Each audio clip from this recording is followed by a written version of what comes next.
नमस्कार, प्रणाम, जय सद्गुरुदेव। आज बहुत ही अद्भुत तिथि है, दिन है।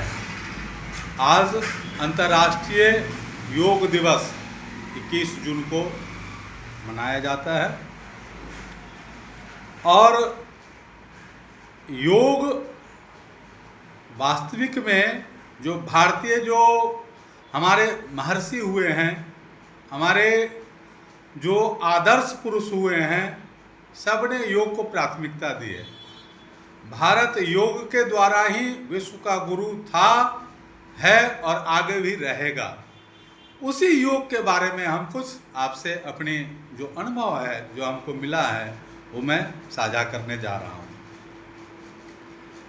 आज योग, जैसे ही योग शब्द आता है तो ध्यान तुरंत जाता है आसन, प्राणायाम, कुंभक, मुद्रा, शरीर के आसन, तन आसन, शारीरिक आसन प्राणायाम कर लिए, प्राणों को रोक लिए, चक्रों को जगाने में लगे हुए हैं।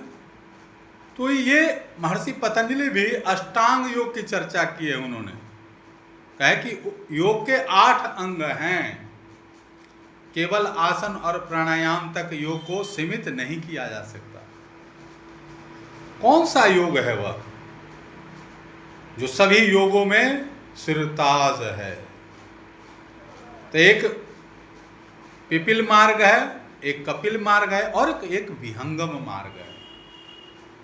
विहंगम मार्ग जिसमें हमारी आपकी जो चेतना है प्रकृति में जब तक है तब तक वो वास्तविक योग नहीं है। स्वरवेद के आधार से अगर हम जानना चाहते हैं, समझना चाहते हैं योग को, तो सद्गुरुदेव क्या कहते हैं स्वरवेद में, स्वरवेद की दिव्य वाणी, परम पुरुष अरु आत्मा संधि निरंतर योग, जड़ माया व्यापे नहीं, कभी न हो ये वियोग। योग कहत हैं जोड़ को, योग कहत हैं संधि, योग रहस्य उपाय में जीव ब्रह्म की संधि।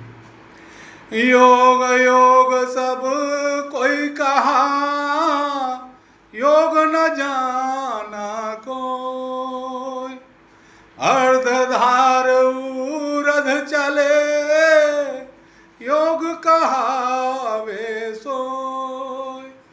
जब तक हमारी और आपकी चेतना अर्ध में है, पिंड में है, चक्रों में है, मुद्राओं में है, शारीरिक क्रियाकलाप में है, प्राणों में लगा है, तब तक ये योग नहीं है।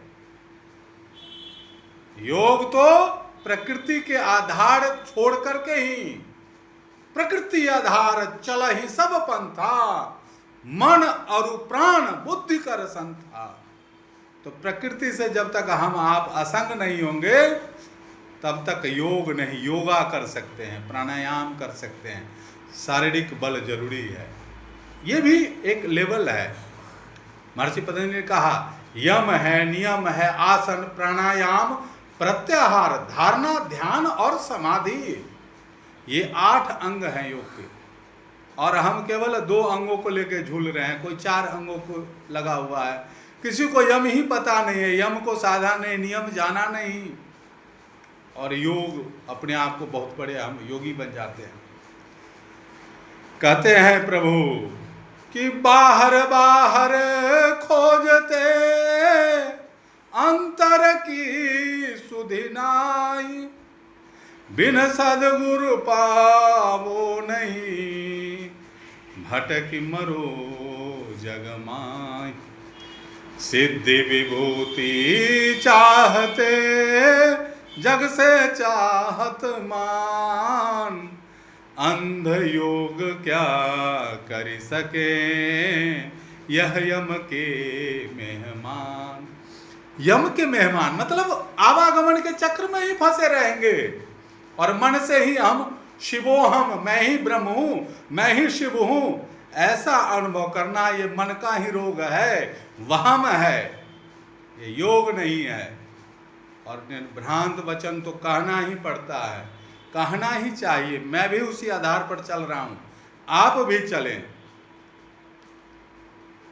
कोई आसन सिद्ध कर लेने से कुछ शक्तियां मिल जाएगी, बहुत सारी बात हम जान जाएंगे, किसी के मन की बात जान जाएंगे, किसी के बैठते ही उसका हम चक्रों को देख लेंगे, उसके कलर देख लेंगे, उसके पीछे क्या हुआ वो देख लेंगे।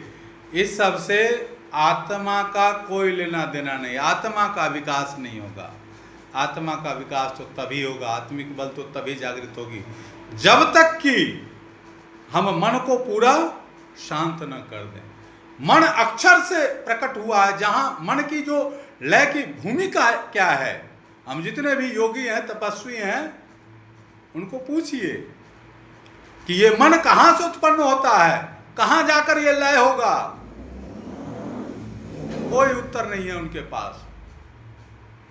इसलिए योग के जो पथिक हैं, आज पूरे विश्व के जो भी जिज्ञासु हैं, जो अध्यात्म पिपासु हैं, जो वास्तव में योग को जानना चाहते हैं, वो स्वरवेद से जुड़े। विश्व का अद्वितीय आध्यात्मिक सदग्रंथ, और उसमें एक चैप्टर ही है विविध योग। हमारी आपकी चेतना मन प्राण इंद्रियों में फंसी है, और हम योग क्या करेंगे? प्रकृति पार प्रभु सब औरवासी, ब्रह्म निरीह विरज अविनाशी। अरे उस अविनाशी सत्ता का योग आत्मा के भीतर ही परमात्मा है सूक्ष्म रूप से। तो आत्मा और परमात्मा का ऐसा जोड़ है, मेल है, कभी वियोग होता ही नहीं है। उसका अनुभव हो जाना, क्योंकि हम मन के बहकावे में हैं, मन के चंगुल में फंसे हैं, काल के देश में हैं। जब तक इससे कोई निकाल न दे, तब तक हम में योग आप में नहीं घटित हो सकता है। योग करने का चीज नहीं है, ध्यान करना हमारे बस में नहीं है, तो करा दिया जाता है। हम सब केवल बैठते हैं, अनुशासन में बैठते हैं, सदगुरु के आदेश में बैठते हैं। ध्यान कब घटित होगा वो तो पल में होगा, लेकिन जब हम में पात्रता होगी तत्क्षण हो जाएगा। तो जो भी हम ये भी मनाएं, कोई भी जो तिथि है विशेष होती है, उस पर हम उसका याद करते हैं, अपने श्रेष्ठ संकल्पों के साथ हम जुड़े, और वास्तविक जो योग है जिससे हमारा आपका कल्याण हो, उस तरफ भी हम सबको बढ़ना चाहिए। हमारे जो भी व्यूअर्स, जिन तक ये वीडियो जाएगी, वो स्वरवेद ग्रंथ जरूर पढ़ें एक बार, आप सबसे प्रार्थना है।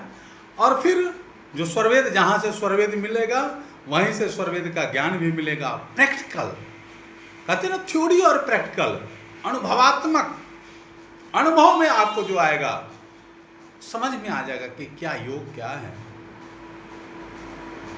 धन्यवाद। आज के लिए इतना ही। हम सब का हर तरह से आगे बढ़ें, हर तरह से कल्याण हो, भौतिक आध्यात्मिक उन्नति को हम सब प्राप्त करते रहें दिन प्रतिदिन, और स्वयं को जानने की भी जिज्ञासा रखनी चाहिए। और वास्तविक जो आनंद हम सब के भीतर है, उसके प्रति भी हम सब सचेष्ट रहें, जिज्ञासा रखें, विरह रखें।